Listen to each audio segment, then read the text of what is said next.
নমস্কার, সুপ্রভাত সকলকে। সকালটা শুরু হয়েছিল গরম গরম এক কাপ চায়ের সঙ্গে, আর চাটা ছিল ভীষণ টেস্টি। আর দেখো আমার হাজব্যান্ড কী সব করছিল, দেখো শুধু। আমার বউটা আমার মেরেছে, আমার বউটা আমার মেরেছে,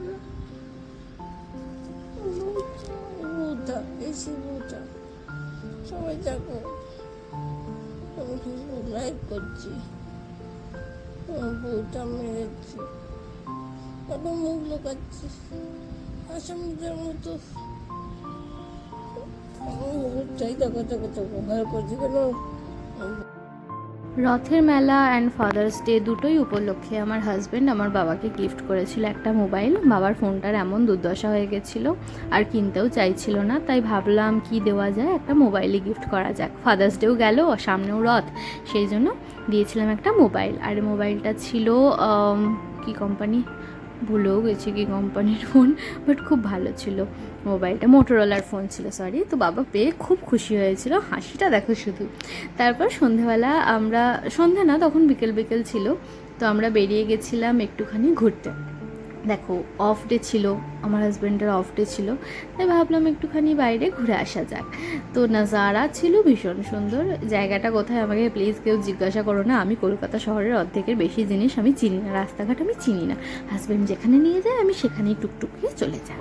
তো আমরা গেছিলাম সল্ট লেকের একটা জায়গাতে, যে জায়গাটা টাইম স্কোয়ারের আদলে বানানোর চেষ্টা করা হয়েছে। পুরো কাপল ফ্রেন্ডলি জায়গা ছিল। সানডে বা উইকেন্ডে তোমরা তোমাদের গার্লফ্রেন্ড বয়ফ্রেন্ডের সঙ্গে যেতেই পারো, খুব সুন্দর একটা ভাইব আসবে। তো পাশে রেস্টুরেন্টও ছিল।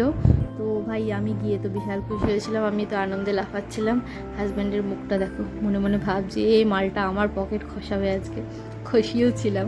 তো ডিনারে আমরা চলে গেছিলাম একটা রেস্টুরেন্টে, এই যে ফ্রেশ লাইম সোডা খাচ্ছে, খুব সুন্দর ছিল সোডাটা খেতে। তারপর ও খাওয়ার পর ওকে বললাম আমাকেও একটুখানি দাও, বলে আমিও একটুখানি টেস্ট করলাম। টেস্ট করে দেখলাম বাহ, টক মিষ্টি ঝাল, ঝাল না টক মিষ্টি, একটা খুব সুন্দর ফ্লেভার। তো এটা খেয়েছিলাম। তারপর ছিল আমাদের একটা স্টার্টার, অ্যান্ড আমাদের মেন কোর্সে ছিল একটা সি ফুড কম্বো। তো তার মধ্যে একটা ক্যাঁকড়া ছিল, লবস্টার ছিল, তারপর ছিল লাস্টে ডিজার্টে ছিল একটা কেক। কেকটা খুব সুন্দর খেতে ছিল, নিচটা গরম গরম উপরটা ঠান্ডা ঠান্ডা। ডিনার সেরে আমরা ক্যাব ধরেছিলাম আবার, তো ক্যাবে করে গুড নাইট বলে সকলকে বাড়ি চলে এলাম। বাড়ি এসে তো আর কোনো কাজ করতে পারিনি, টাটা বলে হাজব্যান্ডকে ঘুমিয়ে পড়েছিলাম। দেখা হবে পরের ভিডিওতে, বাই বাই, শুভ রথযাত্রা সকলকে।